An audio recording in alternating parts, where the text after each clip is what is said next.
este tema con nosotros. Muchas gracias, muchas gracias. Voy a estar hablándoles en los próximos minutos acerca de la ideología de género y cómo esa ideología de género significa un desafío para la Iglesia, lo entienda o no lo entienda la Iglesia. Déjenme que les dé dos datos para que se den cuenta desde qué punto la ideología de género, lo hayan percibido o no, lo sepan o no, lo piensen o no, ya está aquí y además está dispuesta a triturar cualquier tipo de oposición. El año pasado, a finales del año pasado, en el mes de noviembre, sin que seguramente la mayoría de ustedes se enteraran, se celebró en Nairobi, Kenia, la reunión de la Agenda 2030. Esa reunión de la Agenda 2030 marcaba una serie de objetivos que son los objetivos de la agenda globalista y que implican, entre otras cosas, la imposición en todo el planeta de la ideología de género. De los países representados en la conferencia de Nairobi, aproximadamente unos 190, prácticamente la totalidad de los estados del mundo, en el continente americano solo 3 países se opusieron a firmar la Agenda 2030. Estados Unidos, porque consideraba que efectivamente era una agenda agresivamente abortista y por lo tanto no estaba dispuesto a seguir la agenda globalista con la imposición de ideología de género. El Brasil, porque el presidente Bolsonaro tiene una enorme influencia de los evangélicos brasileños, su esposa es evangélica, él mismo asiste a una iglesia evangélica y es contrario a la agenda globalista, y Haití, porque tienen un enorme miedo a desaparecer en algún momento como Estado independiente. El resto de Hispanoamérica firmó a favor de avanzar hacia la Agenda 2030, que es la agenda globalista impulsada por la ONU y por distintas organizaciones internacionales. En algún caso, los representantes de naciones de Hispanoamérica inmediatamente dijeron lo que esto significaba. Por ejemplo, los representantes de Argentina dijeron que esto representaba la aprobación del aborto por vía de urgencia, daba lo mismo que el legislativo argentino hubiera rechazado el aborto, lo iban a aprobar por vía de urgencia y dudosamente legal, y también el adoctrinamiento en las aulas de lo que denominaron el colectivo LGTB-TTTQ+. Es decir, cada vez vamos añadiendo más letras a lo que en algún momento fue LGT y luego LGTB, y en estos momentos es TTTIQ+. Bien, en el caso de Argentina, por supuesto, se iba a producir esa imposición. Segundo dato que creo que merece la pena que consideren ustedes en relación con la ideología de género.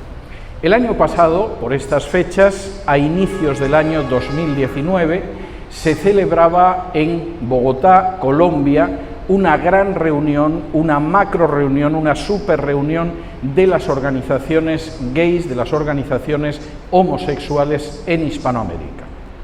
Y llegaban a 3 conclusiones. El que ustedes no se hayan enterado, porque igual que sucede con la conferencia de Nairobi, los medios no suelen contar estas cosas, no quita que efectivamente las conclusiones fueran importantes. Primera conclusión: hace años que la ideología de género se tendría que haber impuesto en Hispanoamérica, pero lamentablemente el avance de la ideología de género estaba detenido, se había ralentizado, era mucho más lento y presumiblemente iban a tardar todavía años en llegar a unos objetivos que supuestamente tenían que haber alcanzado unos años antes. Segunda conclusión: la culpa de que no hubieran avanzado en el progreso de la ideología de género la tenían los evangélicos. Los evangélicos no presentaban una organización jerárquica como la Iglesia Católica, que no era el menor peligro para el avance de la ideología de género, en parte porque el Papa Francisco es uno de los iconos de la agenda globalista y en parte porque con la Iglesia Católica siempre se puede pactar, lo único que hay que discutir es el precio. Pero lo cierto es que los evangélicos no tenían una organización piramidal y jerárquica, eran una organización de base y de calle que es muy difícil de controlar y de domar, y además se movían fundamentalmente por principios. No parecía que les pudieras ofrecer algo para que se pudiera canjear, cambiar, comerciar con esos principios. Tercera conclusión de estas organizaciones: los evangélicos tenían que ser infiltrados o destruidos en caso de que no se dejaran domesticar. Posiblemente los evangélicos no lo saben, pero en estos momentos las organizaciones que impulsan la ideología de género en esta parte del mundo saben que el único obstáculo entre el triunfo de la ideología de género o que las sociedades no se vean sometidas a la ideología de género son las iglesias evangélicas. Y apenas unas semanas después, en Estados Unidos, se aprobaban una partida por varios centenares de millones de dólares para que los periodistas comenzaran a difundir reportajes, artículos, documentales donde los evangélicos fueran presentados como enemigos de los derechos humanos, como gente fanática y como sujetos retrógrados. A ustedes les puede gustar o no, pero esta es la situación en la que estamos. De modo que si alguien había decidido que va a vivir tranquilo en relación con la ideología de género, ya le adelanto que no va a tener ni la más mínima posibilidad. La ideología de género, además, avanza en varios terrenos que voy a tener que explicar de manera somera. Por ejemplo, avanza a través de los medios de comunicación. En estos momentos, el 80% de lo que aparece en medios de comunicación mundiales, y ese 80% implica informaciones, agencias de prensa, noticias en prensa escrita, televisada o radiada, películas de consumo cinematográfico y televisivo, dibujos animados para niños y hasta documentales de animales, está en manos de solo 8 multinacionales. En otras palabras, no piensen ustedes que es muy fácil encontrar prensa libre, porque el 80% de la prensa mundial, y eso significa casi el 100% de la prensa que ustedes puedan consumir, está en manos de 8 transnacionales. En el caso de la música es todavía peor, el 90% de la música. Y si se toman la molestia de ver los canales de vídeos musicales que están cargados de ocultismo y de promiscuidad de cualquier tipo, está en manos de tan solo 3 transnacionales. Como solo 3 transnacionales controlan el 90% de la pornografía. Es muy fácil, a partir de un control casi absoluto, no total del todo, pero casi absoluto, difundir la idea de que quien se opone a la ideología de género es un fanático religioso, es un homófobo o es una persona que no respeta a los demás. De hecho, los medios de comunicación van precisamente en esa dirección. Y no solamente utilizan palabras mordaza como homófobo, cállate, porque eso significa que eres un homófobo, si no te gusta el matrimonio de homosexuales o te opones a él, sino que además se utilizan argumentos falsos del tipo de si 2 personas se quieren, ¿por qué no se van a casar? Cuando todos sabemos que incluso en nuestras relajadas legislaciones, si por ejemplo un padre y una hija se quieren, no se pueden casar. Y todos sabemos que si un ser humano se enamora de una oveja, tampoco se puede casar con ella. Y si 2 hermanos se enamoran, tampoco se pueden casar. De manera que nuestros códigos civiles, claro que tienen claro que hay determinadas relaciones que no son admisibles legalmente. Y eso no debería excluir a los matrimonios homosexuales. Esto incluye, además, y es enormemente importante, la educación. Por supuesto, la idea, no sé si los impulsores de la ideología de género conocen el dicho jesuita que afirma que si me das a un niño los 7 primeros años de su vida, lo voy a tener siempre. Pero que actúan como si lo conocieran es indudable. Y la educación de género es una educación que parte de la base del adoctrinamiento y el lavado de cerebro masivo de los niños para que en un momento determinado sean ellos los que acaben rindiéndose si los padres han resistido. Como le dijo el año pasado uno de los dirigentes homosexuales de Hispanoamérica a un creyente en el seno de la OEA, de la Organización de Estados Americanos: vosotros sois la última generación, porque vuestros hijos van a ser nuestros. Esto no es una afirmación para dejar de pensarla, La educación es una educación que, por supuesto, pretende ser controlada por la ideología de género. A veces es ridícula. Por ejemplo, en mi país de origen, en España, el calendario inclusivo de la Universidad de Granada de hace 2 años consistía en que el nombre de los meses era enera, febrera, marza, abrila, maya, junia, así hasta llegar a diciembre. Y, por supuesto, da la sensación de que eso puede tener poca influencia en el adoctrinamiento de los alumnos, a menos que sean más estúpidos de lo que aparentan. Pero no es igual en el caso de niños de 3 años a los que se hace tener prácticas de tocamientos con otros niños de 2 y 3 años y a los que va a haber, por ejemplo, una drag queen para enseñarles lo maravillosa que es la homosexualidad. Estoy hablando de casos reales en estos momentos en países europeos. La ideología de género no solo se transmite a través de los medios, del lenguaje y de la educación, sino que además pretende transmitirse a través de algo tan extraordinariamente importante como es la legislación. Hace tan solo 15 años la idea del matrimonio homosexual era disparatada, absurda y no la defendía ningún partido político. Desde el año 2005, en que el matrimonio homosexual se acepta en el estado de Massachusetts y también en España, este ha sido un proceso creciente. La legalización del matrimonio homosexual en Massachusetts significaba que se había dado el primer paso para que en un momento determinado el matrimonio homosexual fuera una realidad en todo Estados Unidos. La legalización del matrimonio homosexual en España no derivaba de la importancia de España en sí, sino del hecho de que muchas normas españolas son copiadas en Hispanoamérica porque es más fácil copiar del español que traducir del inglés, del francés o del alemán. Y de hecho, mientras que en España se legalizó en 2005, en Argentina en el 2010 era una realidad el matrimonio homosexual, lo fue en Uruguay en 2013, lo fue en Colombia en 2016 y, por supuesto, la meta es que lo sea en toda Hispanoamérica. Y que también lo sean otras leyes de género.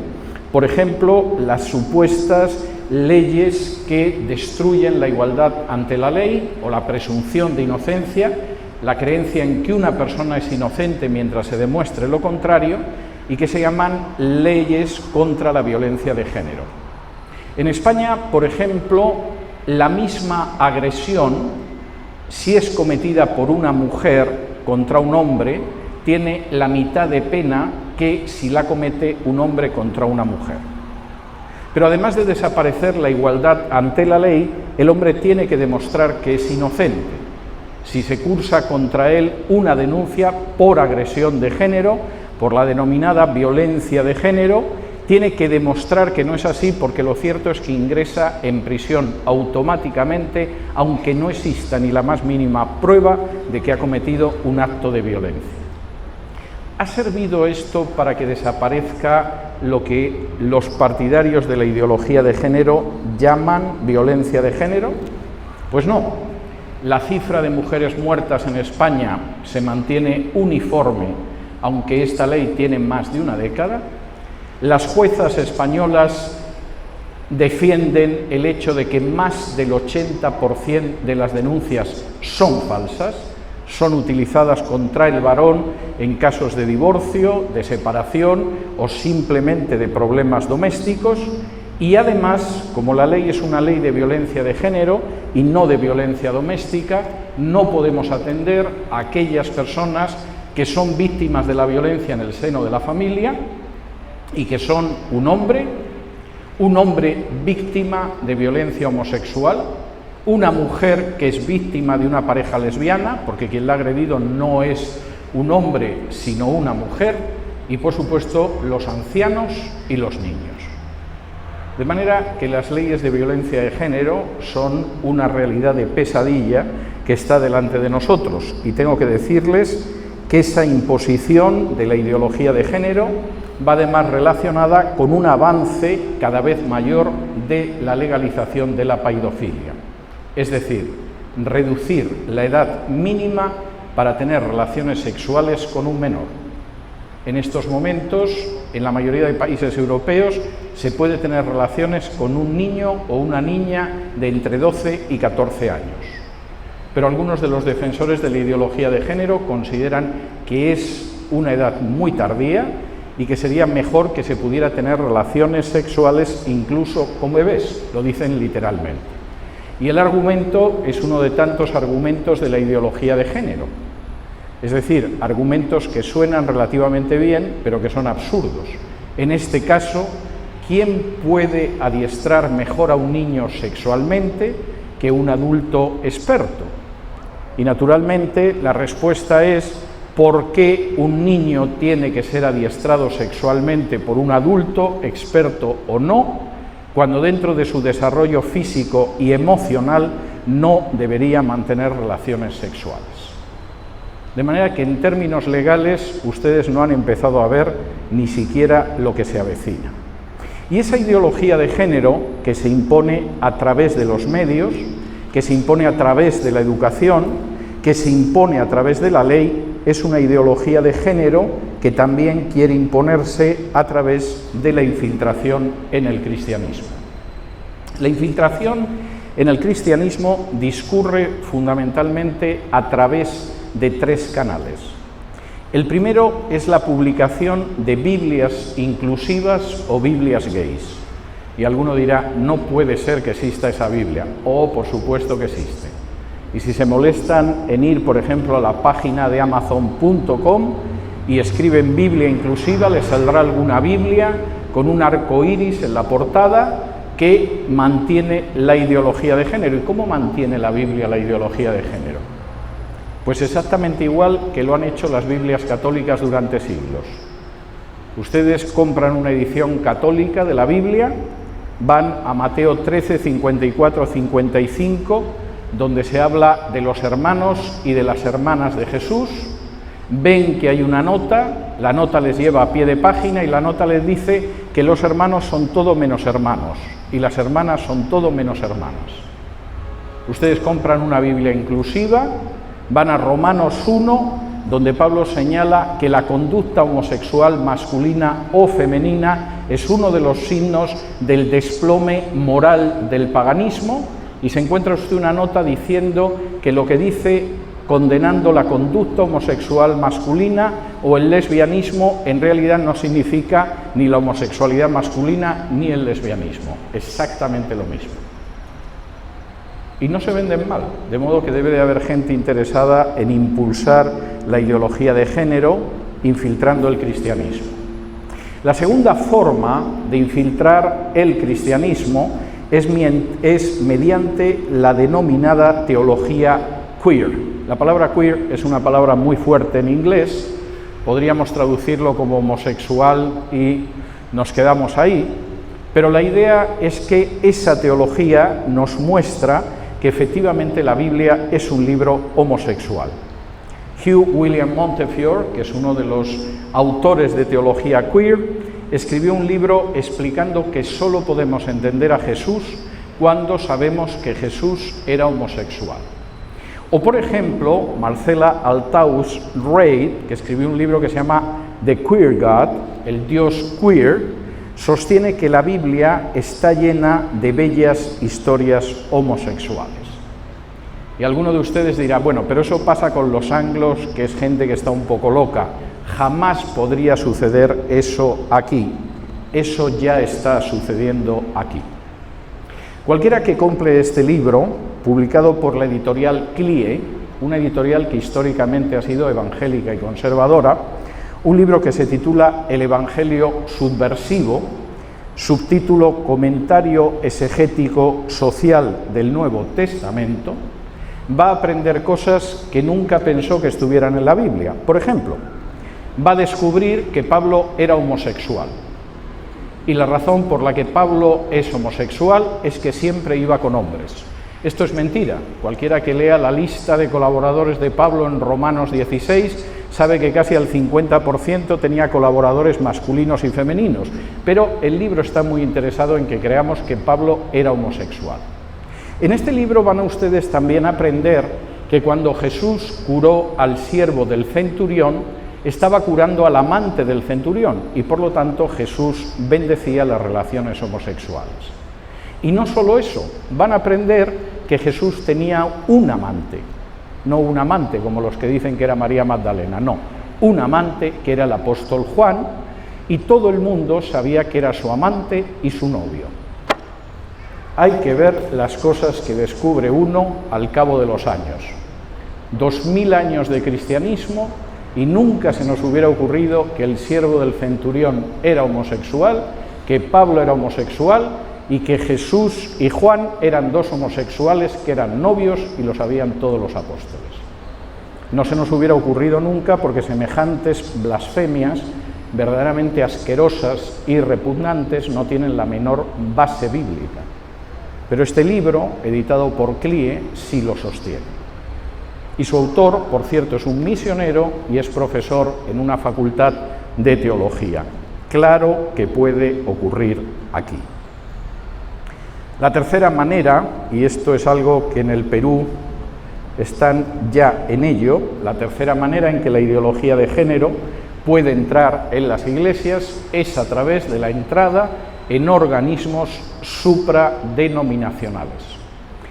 En España, la Federación Española de Entidades Religiosas Evangélicas, la FEREDE, tiene en su seno al menos dos denominaciones que casa parejas homosexuales y que además dan seminarios explicándonos que la homosexualidad no es condenada en la Biblia, simplemente durante 2 milenios, más de 2 milenios si incluimos el Antiguo Testamento, no hemos entendido la Biblia.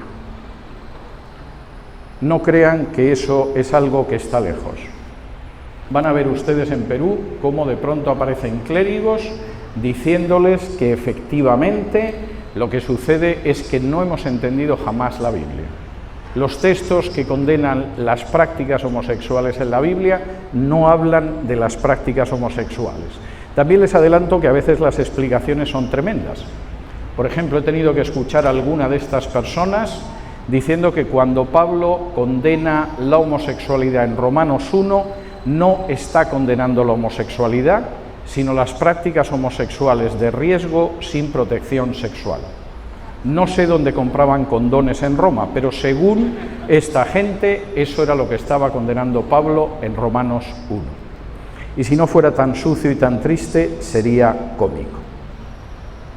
¿Y qué hacemos frente a una ofensiva clarísima que cuenta con el respaldo de magnates como George Soros, de personajes de la religión como el Papa Francisco, gran impulsor de la agenda globalista, y con el respaldo de fundaciones como la Fundación Rockefeller o las propias Naciones Unidas?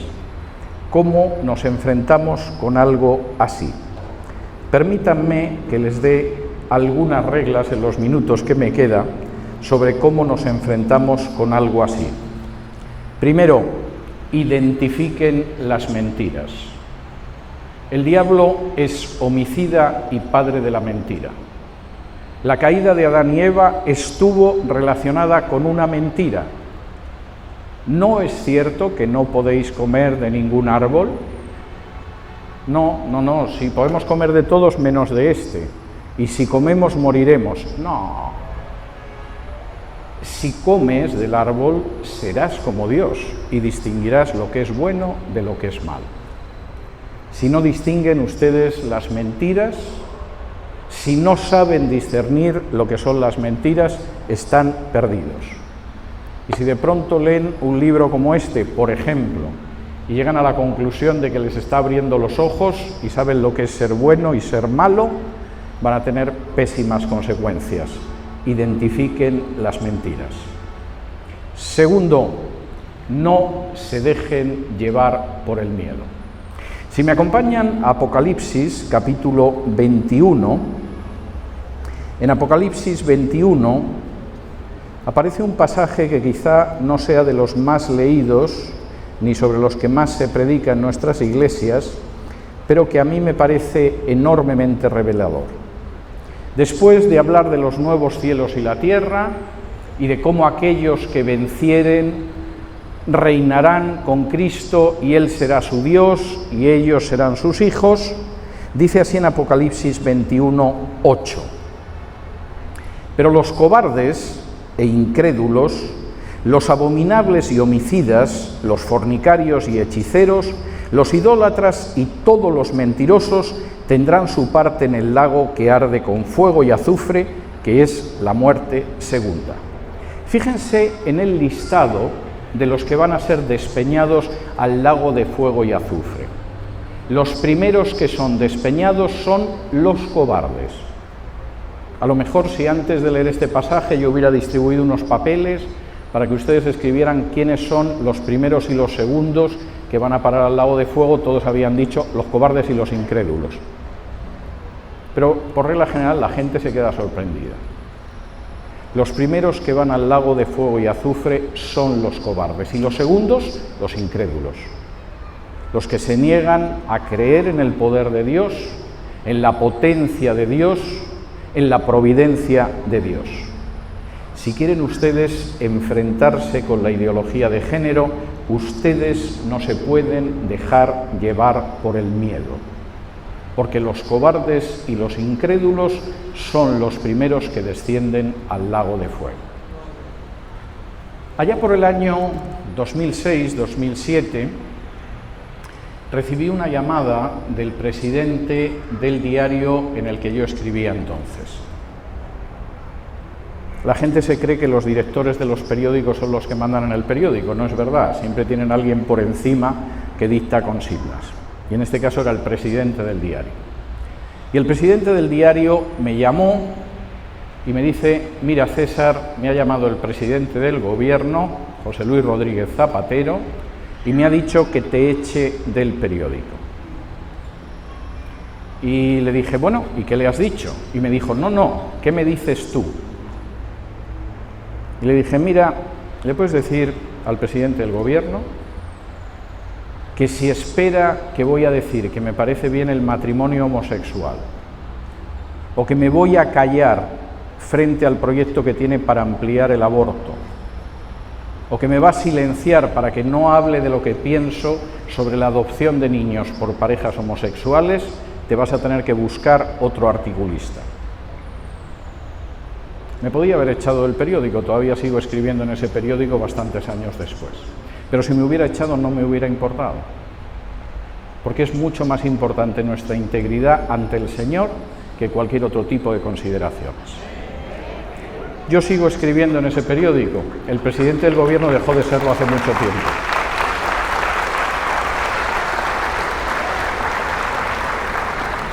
Pero si hubiera dejado de escribir, no me hubiera importado por eso.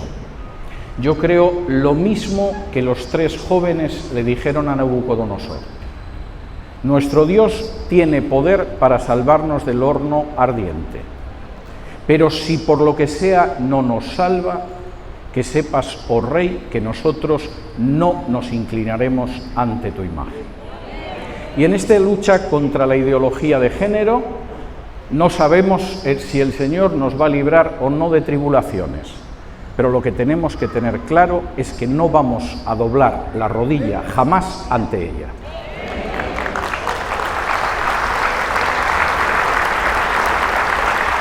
Tercero, recuerden quiénes somos. Vamos a Mateo 5. En Mateo 5 se encuentra el primer discurso de Jesús en este evangelio. Mateo, como ustedes saben, es un evangelio para judíos. Mateo tiene mucho interés en mostrar que Jesús es el Mesías prometido, e incluso cuando incluye discursos de Jesús, incluye 5 grandes discursos que son paralelos a los 5 libros de Moisés. Igual que el primer libro de Moisés es el Génesis, donde se habla de cómo se creó todo, en el caso de Mateo, el primer discurso, que es el Sermón del Monte, Mateo del 5 al 7, indica el Génesis, cómo empiezan a actuar sus discípulos. Y empieza a decir unas cosas desconcertantes. Por ejemplo, que los discípulos son bienaventurados, felices, dichosos, porque lloran, porque tienen hambre y sed de justicia, porque hablan mal de ellos y los calumnian y porque los persiguen. Es un poco desconcertante. Pero claro, Jesús da una razón. Es verdad que lloráis, pero vosotros sí que vais a ser consolados.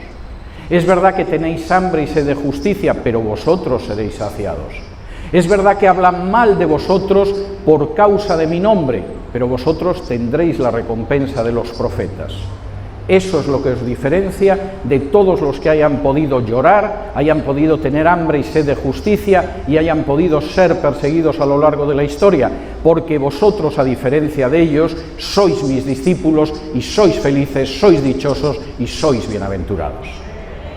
Y cuando Jesús ha contado todo esto a sus discípulos, de pronto da la denominación de sus discípulos, que no es el nombre de ninguna denominación ni de ninguna iglesia, pero que es muy claro. Dice en Mateo capítulo 5 y versículos del 13 en adelante: vosotros sois la sal de la tierra, pero si la sal se desvaneciere, ¿con qué será salada?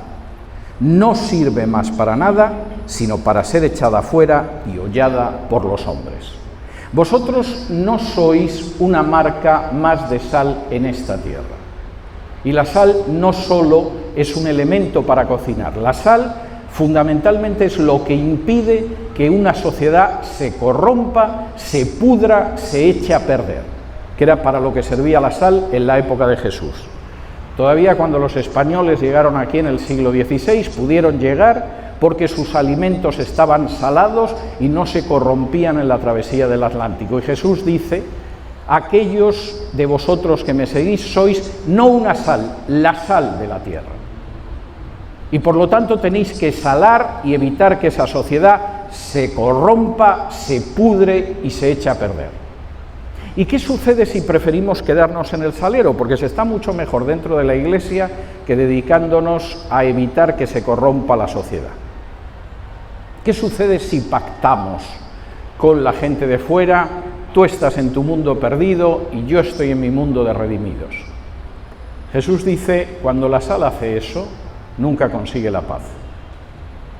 Los que están fuera se dan cuenta de que esos que se supone que son la sal de la tierra y que predican que tienen la salvación y que conocen a Dios, son simplemente una banda de hipócritas y de cobardes. Los arrojan al suelo y los pisotean. Y alguno dirá: hombre, no, hombre, sí. Cuando en el año 2005 Rodríguez Zapatero impulsó el matrimonio homosexual en mi país de origen, en España, la mayoría de los evangélicos se callaron y pensaron que si se quedaban dentro del salero no les pasaría nada. Y si un homosexual se quiere casar con otro homosexual, allá él, pero nosotros viviremos en nuestro maravilloso Matrix tranquilo. Y durante unos años pudo parecer que era así. Pero cuando la sal no sala, al final la tiran al suelo y la pisotean. Y vinieron las leyes contra la discriminación por razón de género. Y de pronto los pastores vieron horrorizados que si un día llegaba el jefe del coro y le decía al pastor: pastor, a partir del próximo domingo voy a venir con mi novio a la iglesia, se va a sentar en la primera fila y si va bien el noviazgo, esperamos que a la vuelta de unos meses nos case. Si el pastor decía que no, le podía caer una sanción por discriminación por razón de género. Y si de pronto un día llegaba la secretaria del pastor y le decía: pastor, a partir del domingo voy a venir con mi novia a la iglesia y contamos con que dentro de 3 meses, que ya estamos haciendo los preparativos, nos va a casar. Y de pronto los pastores se dieron cuenta de que no habían sido sal en su momento y ahora los iban a echar por el suelo y los iban a pisotear, porque como no cases a tu secretaria y a la novia de tu secretaria, pueden acusarte de discriminar por razón de género. Cuando la sal no sala, no gana la paz, la tranquilidad y el sosiego. Se está atesorando que la arrojen al suelo y la pisoteen. Pero no solo somos sal, fíjense lo que dice en Mateo 5, del 14 en adelante. Además de sal, somos luz.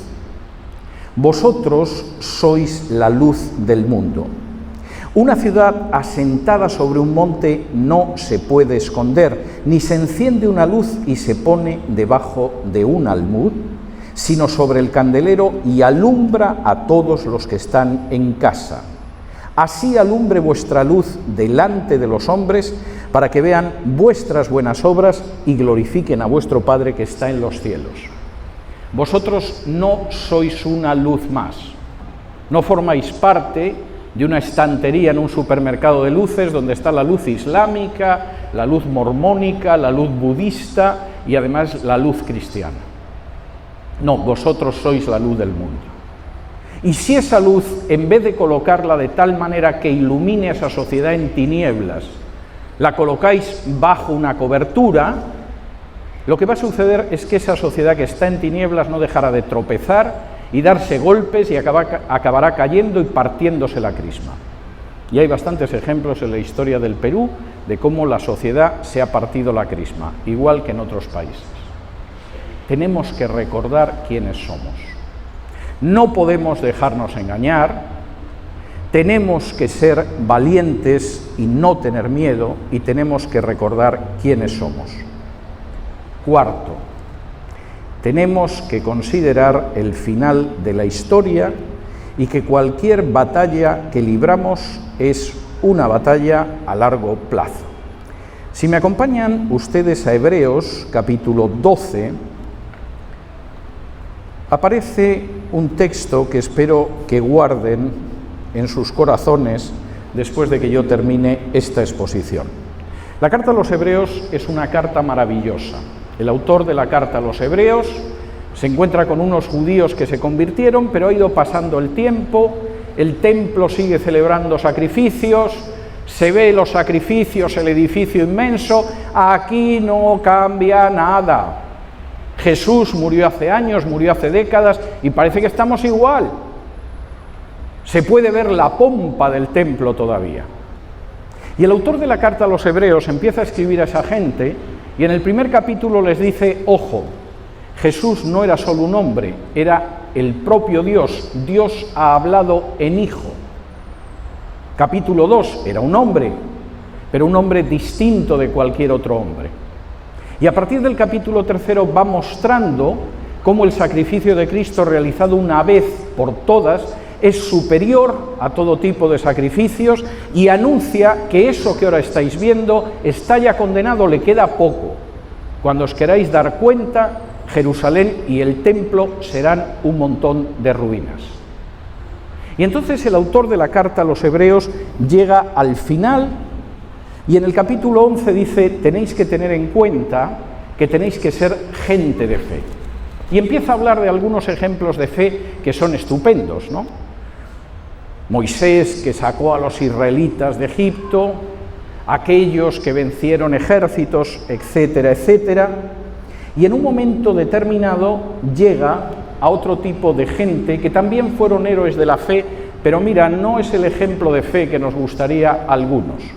Y dice así en Hebreos 11 y versículos del 36 en adelante. Otros experimentaron vituperios y azotes y además de esto prisiones y cárceles.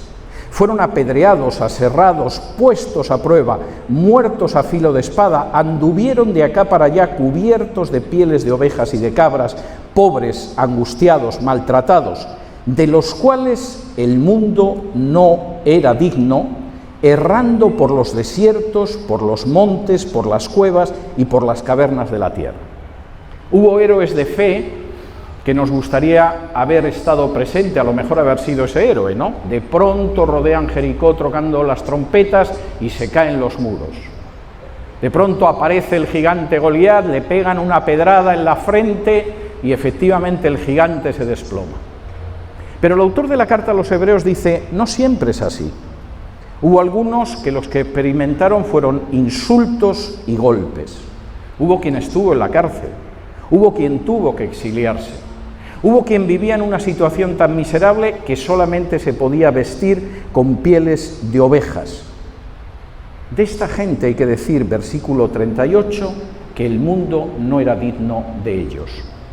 El mundo los pudo insultar, perseguir, apedrear, obligarlos a exiliarse, encarcelarlos, aserrarlos incluso. Pero es que ese mundo no era digno de esa gente. Aquella gente brilló como luminarias en un mundo que no se los merecía. Y fíjense lo que dice al inicio del capítulo 12, porque me parece enormemente importante. Por tanto, nosotros también, teniendo en derredor nuestro tan grande nube de testigos, despojémonos de todo peso y del pecado que nos asedia y corramos con paciencia la carrera que tenemos por delante, puestos los ojos en Jesús, el autor y consumador de la fe, el cual por el gozo puesto delante de él sufrió la cruz menospreciando el oprobio y se sentó a la diestra del trono de Dios.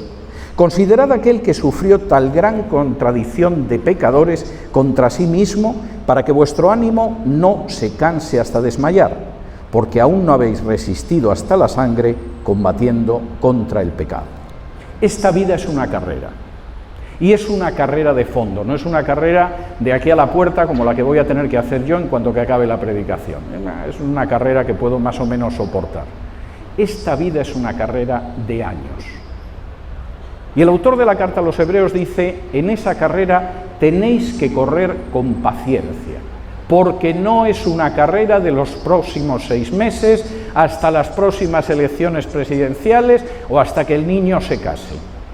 Esta es una carrera de fondo. Tenéis que correr con paciencia.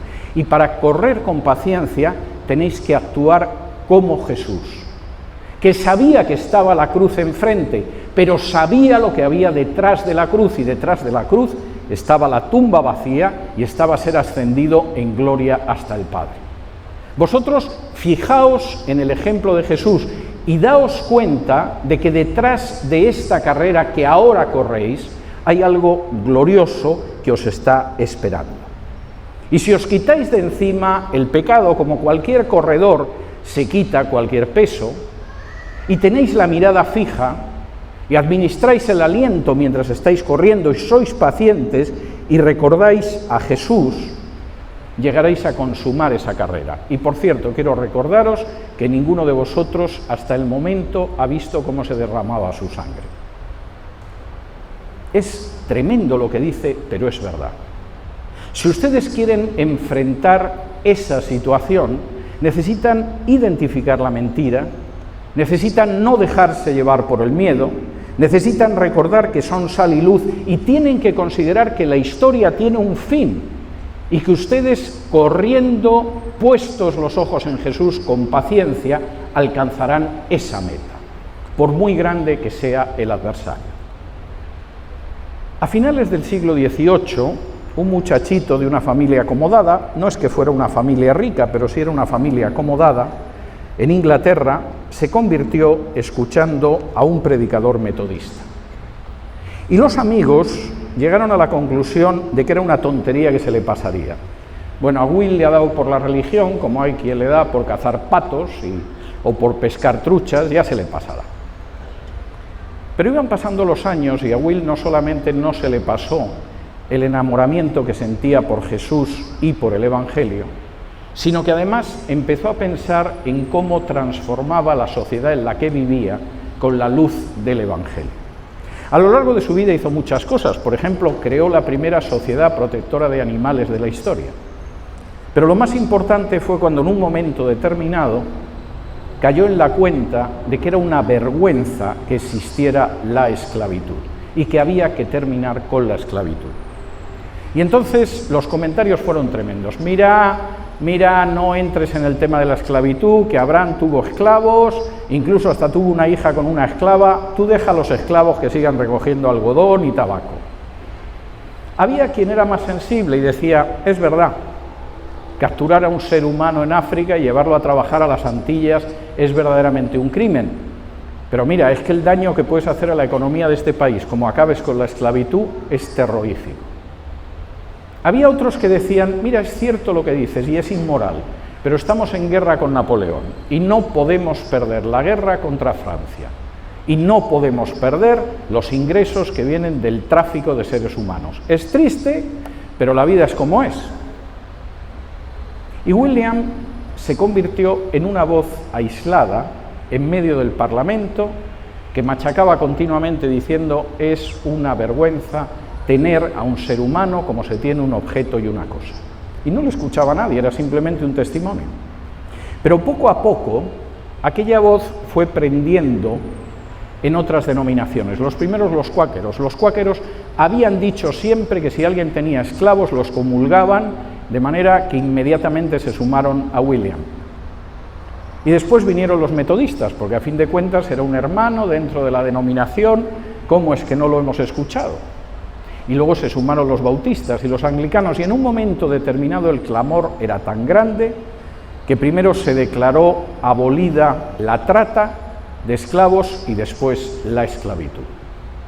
Y cuando ahora pensamos en la esclavitud, pensamos que es algo vergonzoso y casi no podemos entender que hubiera una época en que naciones civilizadas pudieran tener esclavos. Es bochornoso.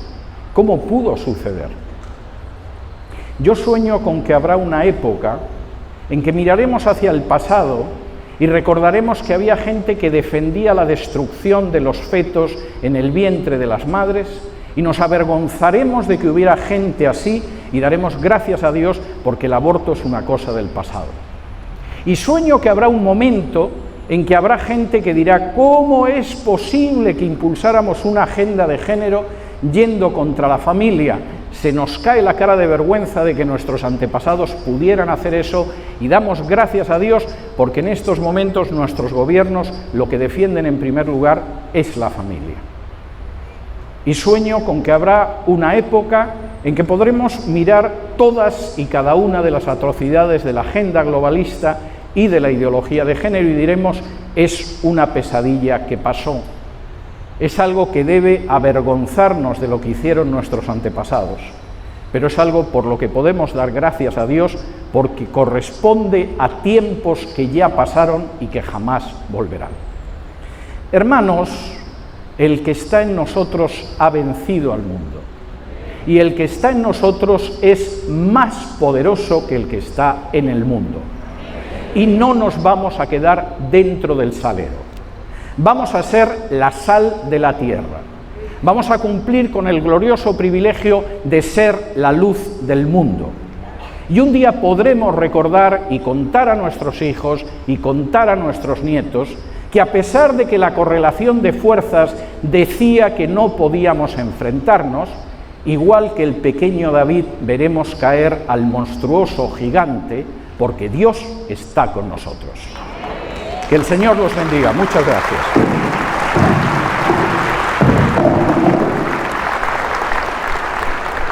Gracias.